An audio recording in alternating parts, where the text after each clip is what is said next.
اعوذ باللہ من الشیطان الرجیم رب اشرح لی صدری ویسر لی امری واحلل عقدۃ من لسانی یفقہوا قولی۔ حضرات علماء کرام اور میرے طالب علم ساتھیوں، آج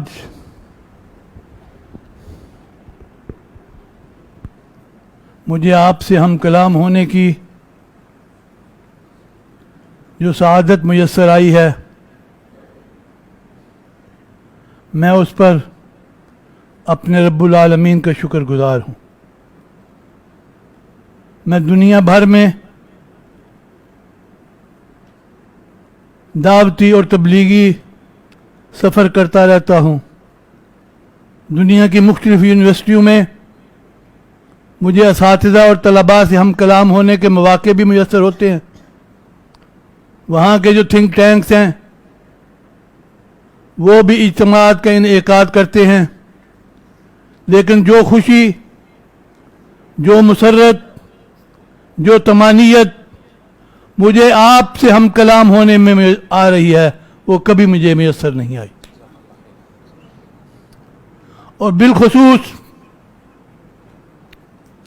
جامعہ ابو بکر الاسلامیہ، اللہ کے فضل و کرم سے قرآن مجید کی اس آیت مبارکہ کا مصداق ہے کشجرۃ طیبہ اصلها ثابت وفرعها فی السماء۔ اور مجھے جب مختلف ممالک میں جانے کے موقع ملتے ہیں تو اکثر جگہ پہ مجھے جامعہ ابو بکر کے جو فارغین ہیں وہ ملتے ہیں اور دعوتی کاموں میں مصروف میں ان کو دیکھتا ہوں، وللہ الحمد۔ اور یہ گلستان، یہ قرآن و حدیث کا چمن جس کے فیض یافتگان پوری دنیا میں پھیلے ہوئے ہیں، اور کس قدر پھیلے ہوئے ہیں مجھے ایک عربی کا شعر یاد آ رہا ہے، اللیل والخیل والبیداء تعرفنی، اللیل والخیل والبیداء تعرفنی، السیف والرمح والقرطاس والقلم۔ اور آپ اپنے آپ کو خوش نصیب سمجھیں، خوش قسمت سمجھیں کہ اللہ رب العزت نے آپ کو جامعہ ابو بکر میں تعلیم کے لیے منتخب کر لیا۔ اور پھر ایک اور لحاظ سے بھی آپ سے ہم کلام ہونے میں ایک لطف، ایک لذت، ایک سکون اس حوالے سے بھی ہے کہ آپ جب چلتے ہیں تو وہ ملائکہ اپنے پروں کو آپ کے پاؤں کے نیچے بچھا دیتے ہیں۔ تو جن کے پاؤں کے نیچے ملائکہ پر بچھائیں ان سے ہم کلام ہونے کی سعادت ملے تو سکون کیوں نہیں آئے گا؟ اور پھر یہاں جامعہ کی جو فضا میں نے دیکھی ہے تو مجھے جہاں چودھری ضیاء الرحمان مدنی صاحب کا ماہرانہ انداز، مشفقانہ اسلوب، محبت سے بھری ہوئی ڈانٹ سے جس طرح یہاں ایک میں نے سلیقہ دیکھا ہے، ایک نظم دیکھا ہے، اس سے مجھے انتہائی خوشی ہوئی ہے۔ اور یہ در حقیقت تسلسل ہے صاحب السعادہ فضیلت الاستاذ الدکتور الپروفیسر ظفر اللہ چودھری صاحب کا، رحمت اللہ رحمتاً واسعہ، کہ جنہوں نے اخلاص کے ساتھ اس کی بنیاد رکھی اور یہ جامعہ تقویٰ ہے. اور پروفیسر صاحب کی جو شخصیت تھی وہ اتنی پاکیزہ شخصیت تھی, اتنی خوشبودار شخصیت تھی, اتنی متنوع شخصیت تھی کہ مجھے ایک پھر عربی کا ایک شعر یاد آ رہا ہے کہ اذا المرء لم يدنس من اللوم ارزه, اذا المرء لم يدنس من اللوم ارزه فكل رداء يرتديه جميل. جب انسان کی ردائے حیات پہ کوئی دھبا نہ ہو تو وہ جس قسم کے بھی کپڑے پہنے وہ خوبصورت ہی نظر آئے گا, کہ خوبصورتی کپڑوں کی محتاج نہیں ہوتی, خوبصورتی حسن کردار سے آدمی کا مقدر و نصیب بنتی. اب آپ کے اوپر بھی کچھ فرائض ہیں, کچھ حقوق ہیں, کچھ فرائض ہیں, اور اسلام کی جو کیمسٹری ہے اس میں فرائض کو اولویت دی جاتی ہے, کیونکہ قرآن جس معاشرے کا تقاضا کرتا ہے وہ ہے کہ یؤثرون علی انفسہم ولو کان بہم خصاصہ, اور یہ ولو کان بہم خصاصہ تبھی ہو سکتا ہے جب آپ فرائض کو اولویت دیں گے. وہ کیا ہے؟ وہ فرائض کیا ہے کہ آپ پوری دل جمی کے ساتھ, پورے انہماک کے ساتھ, پوری توجہ کے ساتھ اپنے علم کے حصول میں مصروف رہیں,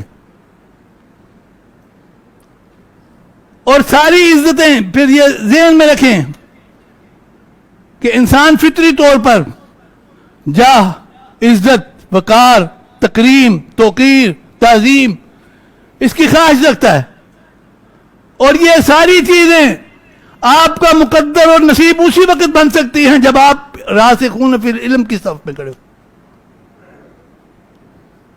یہ فیس بک یہ مناظرین جو ہے ان کی کوئی عزت نہیں ہے. اپنے علم میں رسوخ پیدا کریں, اعتماد پیدا کریں, اور جیسے شیخ الحدیث صاحب نے, یا نہیں دوسرے پروفیسر صاحب نے, نقوی صاحب نے ایک شعر کا ایک حصہ پڑھا کہ من طلب العلا سحر اللیالی, کہ اگر تم بلندی کے طالب ہو, رفتوں سے ہمکنار ہونا چاہتے ہو, عظمتوں کو اپنا مقدر و نصیب بنانا چاہتے ہو, تو پھر رات سو کے گزرنی نہیں چاہیے, رات پھر کتاب پڑھتے ہوئے گزرنی چاہیے. پھر آپ کی نظر یہ دنیا کی طرف نہیں ہونی چاہیے, ہر وقت آپ کے اوپر اپنی کتاب کا جو تصور ہے وہی رہنا چاہیے. اور آپ دیکھتے ہیں کہ حضرت کوئی کروڑ پتی یا ارب پتی نہیں ہے, لیکن کتنے کروڑ پتی آ کے ان کے قدموں بیٹھتے ہیں. اور یہی بات حضرت علی نے کہی تھی رضی اللہ تعالی, رضینا بقسمت الجبار فینا لنا علم وللجہال مال. کونین میں, ثقلین میں نبی رحمت سے کوئی اور صاحب عزت و شرف ہوگا؟ 2 مہینے آپ کے گھر میں, گھر کے چولہے میں آگ نہیں جلتی. اور یہی بات ہے جب امام شافعی رحمت اللہ علیہ نے اپنے استاد وکیع رحمت اللہ علیہ سے یہ کہا کہ شکوت الی وکیع سوء حفظی, شکوت الی وکیع سوء حفظی واوصانی بترک المعاصی. آدھی رات کے بعد بچوں اٹھا کرو, اٹھ کے کچھ پڑھا کرو, جب فجر کی نماز قریب آنے لگے تو 2 سجدے دے کے 2 اتھرو نکال کے دیکھو, پھر تمہاری زندگی میں تبدیلی کیسے آتی. شکوت الی وکیع سوء حفظی وَأَوْصَانِي بِتَرْكِ الْمَعَاصِي. یہ لیڈروں کی طرف مت دیکھو, اپنے اساتذہ کی طرف دیکھو. اس دنیا میں فی الدنیا والآخرہ جو ان کی عزت و احترام ہے وہ صاحبان اقتدار کی نہیں ہے,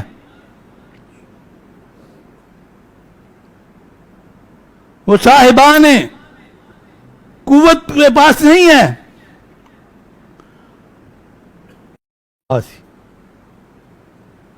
اب میں نے کہا کہ لیڈروں کی طرف مت دیکھو, اور اچھا قائد اور لیڈر وہی بنتا ہے جو زمانہ طالب علمی میں اپنی پوری توجہ اپنے حصول علم پہ مرتکز کرتا ہے. میں دور نہیں, پاکستان کے قیام کے بعد آپ کو اپنی جماعت سے مثال دیتا ہوں. مرکزی جمعیت کی تاسیس جب ہوئی تو مؤسس کون تھے؟ مولانا سید داود غزنوی رحمۃ اللہ علیہ. اسٹوڈنٹ لیڈر تو نہیں تھے وہ, زمانہ طالب علم میں انہوں نے یہ سیاست ویاست میں کوئی دلچسپی نہیں لی, لیکن آج بھی جب سلفی حلقوں میں ان کا نام آتا ہے تو ادب اور احترام سے نگاہیں جھک جاتی. مولانا اسماعیل سلفی رحمت اللہ علیہ کوئی اسٹوڈنٹ لیڈر نہیں تھے, لیکن آج بھی پوری سلفیت ان کی کتب پڑھ کے رہنمائی حاصل کرتی ہے, اپنے مستقبل کی صف بندی کرتی ہے. آپ جس کے شاہد ہیں, جس کے آپ آئی وٹنس ہیں, علامہ احسان الہی ظہیر رحمت اللہ علیہ. بابا شہید کوئی طالب علم رہنما نہیں تھا, لیکن آج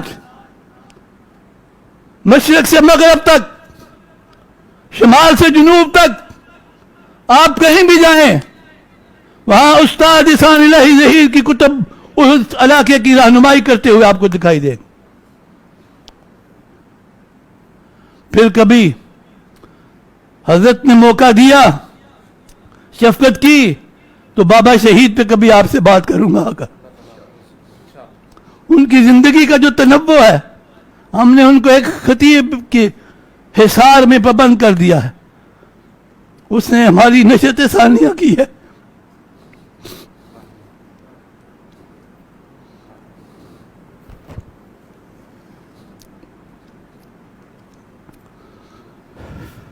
بابا شہید طالب علم رہنما نہیں تھے,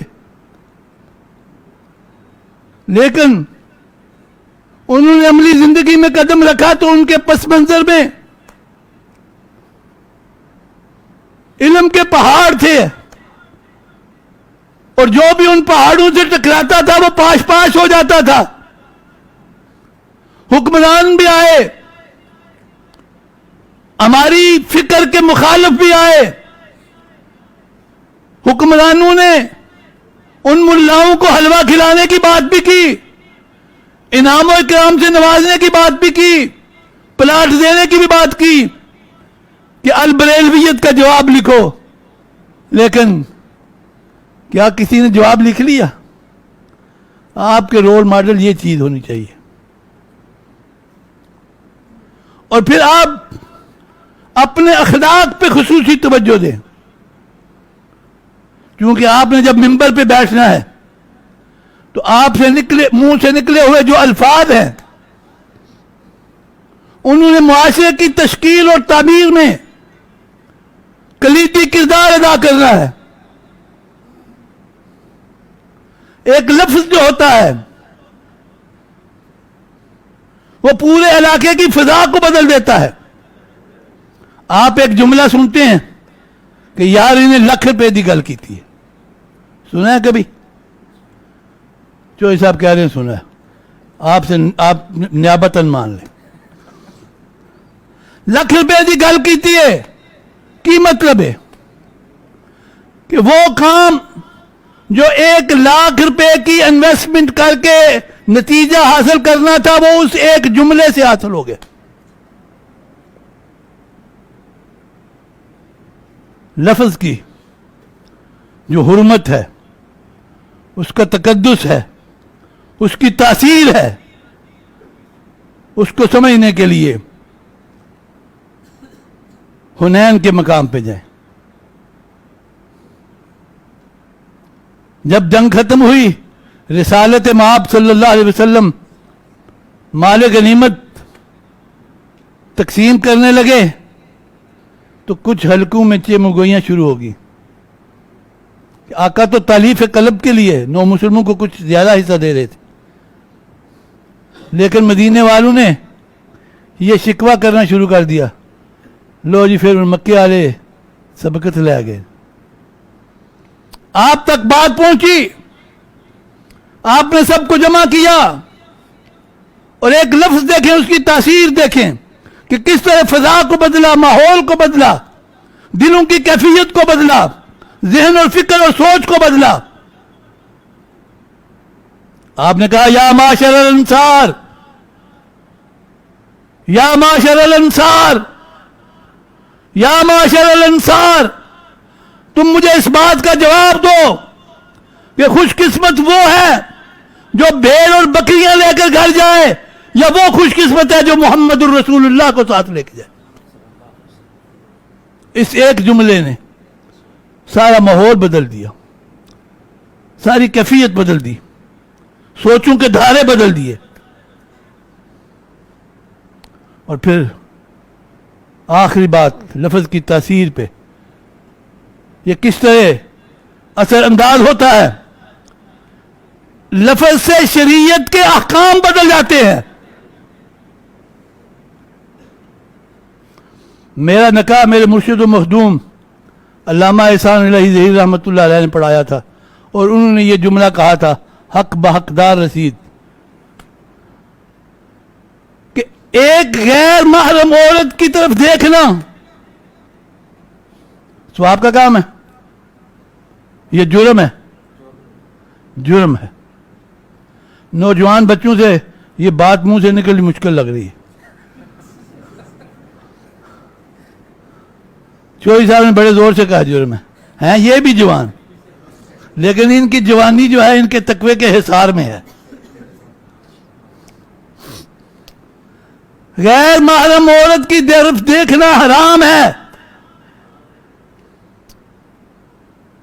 اور یہاں ان لوگوں کو بھی اپنے نقطہ نظر پر غور و فکر کرنا چاہیے جو کہتے ہیں کہ چہرے اور ہاتھ کا پردہ نہیں ہے.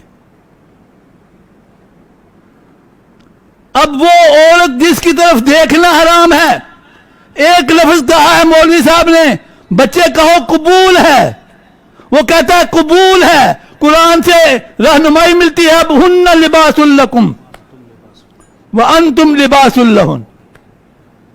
یہ لفظ کی تاثیر.